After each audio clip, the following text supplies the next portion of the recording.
Chapter 8. The Zhao Dragon. Henry planted a push kick on the door to the building, slamming it open so hard it nearly came off its hinges. A volley of golden bolts of light held Zhao Squad at bay as the two defectors claimed their half of the road. "How the hell are you still walking?" Wei Ying demanded, looking at Chen Boa. "Looks like I was right," Fang grinned, staring at Henry from under the brim of his hat. "Defectors are working together." Henry brandished his swords. "I take it you aren't about to make this a fair fight." Min shrugged. "If the coins weren't at stake, maybe." "What's the plan?" Marion whispered. "I can only take them one or two at a time. I need you to occupy them." Henry met Marion's gaze, and something between them morphed into an understanding of one another. An understanding on the battlefield, at least. Golden light carved runes all along Marion's arms. Her hands took hold of the staff as it materialized from nothing. It was sleek and lacquered, with a gold idol at the top, in the shape of that rune over her heart. "I'm with you," she said. Henry glared at his former comrades as he flexed his grip on his swords. He broke into a sprint as Marion covered him with volleys of concussive bolts, leaping at Chen Boa. His tunnel vision zeroed in on his enemies. Whatever it was Marion would use to help him, he would take it, but as far as he was concerned, he was on his own. As Chen Boa was the most physically imposing of the squad, Henry made sure to slash his arms and clock him in the head with the butt of his sword. He couldn't afford more than Fang, in terms of martial challengers. As the blindness wore off and Marion was occupied by showering the other members of Zhao Squad in magic, Shen pushed the attack, forcing Henry to parry or die. With dual weapons, Shen's strikes came so much faster, even with Drunken Fist. "8 o'clock, break!" Annalise's warning over the radio came in time, but Henry's focus shifted too late, and a metal fan sliced through his left forearm. He gritted his teeth through the pain, knocking Shen out with a sudden tornado kick to the head, then parried another of Min's fans, which returned to her as she pulled out another to dual wield. She threw out a fan that trailed silk behind it. The fan missed him, but as she caught the weapon on its return, she pulled him in with a silk rope now wrapped around his neck. She threw him into the electric sign of a closed gyro stand, sending sparks showering down on impact. Henry landed painfully on the cobblestone path, his weapon clattering beside him. But he found the strength to get back up as Annalise warned him of an incoming attack. "Evade!" He threw himself into a butterfly twist, evading 2 gouts of azure flames from Lu Ying. The Taoist closed the distance between them in a flash, getting a free strike with the sharp claws at the tip of each of her fingers. Stripes burned into Henry's cheek as his head snapped to the side. Although unarmed, Henry used rapid trapping and parrying to get the upper hand on Lu Ying. He soon found his situation reversed as she countered and slammed her bent wrist, an oxjaw strike, into his nose. She whirled around into a kick, but her leg slammed into a shield of light as it flickered to life around him for a moment, bending her joints in a nasty-looking way for just an instant. "Fuck!" she screamed with uncharacteristic yet reasonable vulgarity as she collapsed to the ground. Henry only had a fraction of a second to pick his butterfly swords up off the ground as Mr. Fang's silhouette closed in on him, appearing like a shadow. Henry had only ever felt true horror twice while fighting hand-to-hand. Once, when Wei Ying had tried to attack him in breach of sparring rules, and once in middle school, when he fought the kid who had been giving him a hard time for almost a year. This was a sobering third. As he filled his body with as much qi as he could cultivate in that moment, he realized that this was the only time Fang had ever come at him without holding back. At least in Morocco, his old mentor had been mocking him. Now, it seemed Fang wanted to know how far Henry had really come in their mutual weapon of expertise. Henry committed every ounce of qi to metal style. It was as though time slowed as Mr. Fang's right sword flew towards him. A moment of tranquility, a breath before. Their swords clashed. The crash of metal on metal rang through the battle like shots from a minigun. He struck faster than a strobe light could blink. The blood in his arms rushed to his knuckles and fingertips as each impact between their swords created sparks and ever so slightly caused his grip to slide. His muscles strained to keep up with his teacher's speed. Every joint felt ready to fall from its socket as he lost track of his own arms and hands flashing through the air. But he was stronger than before. He could tell Fang wasn't going easy on him, and he could take it. At least a little. He roared, half in agony, half in rage, as the winds produced by their duel kicked up dust and gravel. Their knuckle guards knocked against each other, sending each of their swords flying out of their hands. They stumbled back from each other. Marion ran up to Henry from behind. "Are you all right?" Fang was unbothered. He even grinned under the brim of his hat. "I have to admit," Fang said as he picked up his lost sword, "our contests are much more enjoyable this way. I'm glad to see you have kept up with your training. Excellent precision." Henry could barely move his arms.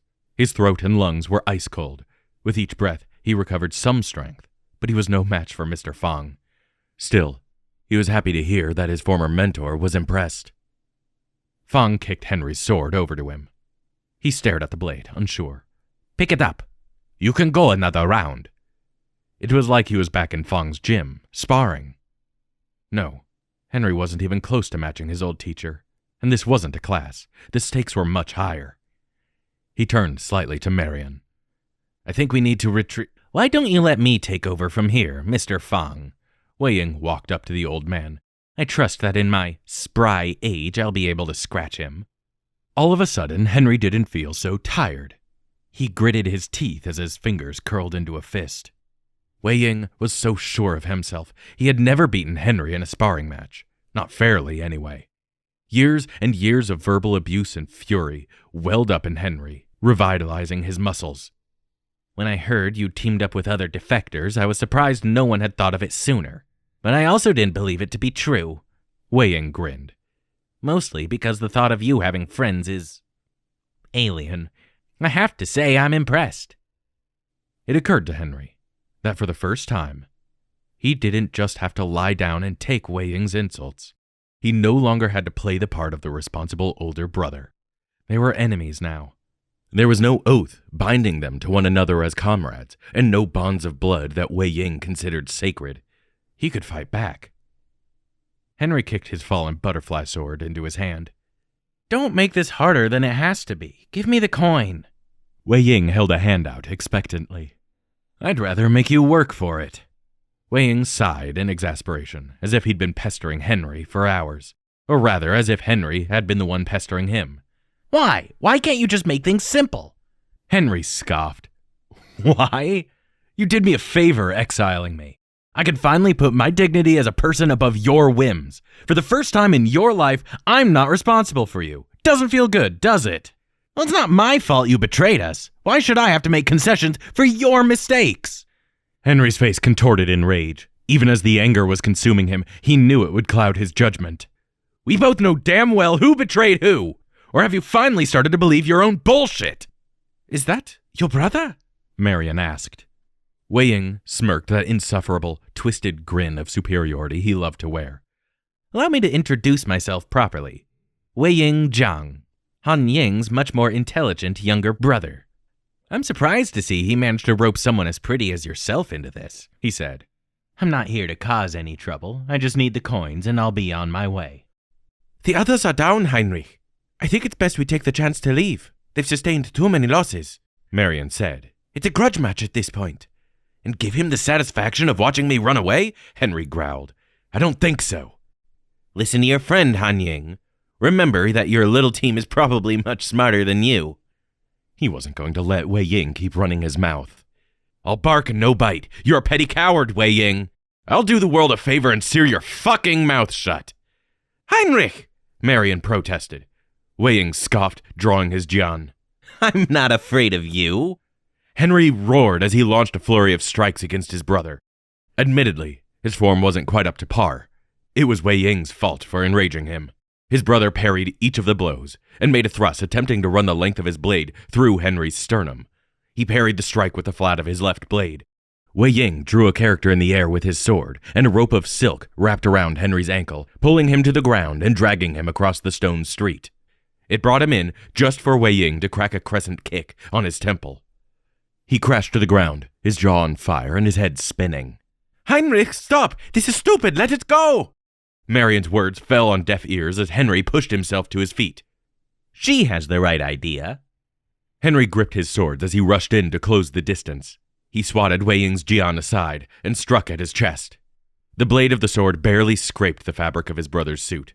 He swung for Wei Ying's neck instead, but received a push kick to his gut. Henry stumbled backwards as two tendrils of silk lashed out at him.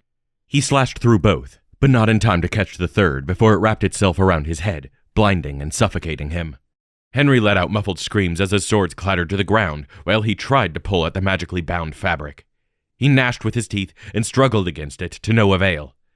The silk loosened only as Wei Ying swung the flat of his blade against the side of Henry's head, sending him to the ground as the metal rang off his temple like a bell. Every inch of his skull rattled with pain. Wei Ying laughed as he squatted over Henry. That was your one thing, wasn't it? You were good at fighting. Look at you now, falling behind like usual. I've beaten you again. Henry squeezed his fist so tightly his wrist started to hurt, but he didn't have the strength or the balance to stand back up, especially as Wei Ying grabbed his hair and slammed his head into the stone. Henry's vision exploded with stars as his consciousness began to flicker in and out. He groaned, trying to push himself up. Oh, suck it up, Wei Ying said. You can at least have some dignity while I rob you blind. Marion moved in the corner of his vision, but Min closed the distance in an instant, holding a bladed fan at her throat. Henry tried to push himself up, but even as he persevered through his own exhaustion, Wei Ying's foot pushed him back to the ground. His eyes locked with Fang's from under the brim of his hat. Henry's teeth gritted at the disappointment in the old man's eyes. Poor Han Ying. Always sticks his neck out, fails every time. You know no one cares how angry you get or how hard you try, right? If all you do is fail, what's the point of all this? Just stay out of my way from now on, all right? Wei Ying started digging around in his pockets. Now where are those? Wei Ying flew through the air, walloped by a gnarled, thorn-covered root that had burst through the ground. Henry glanced up, his consciousness flickering, as his presumed savior flourished a glinting blade.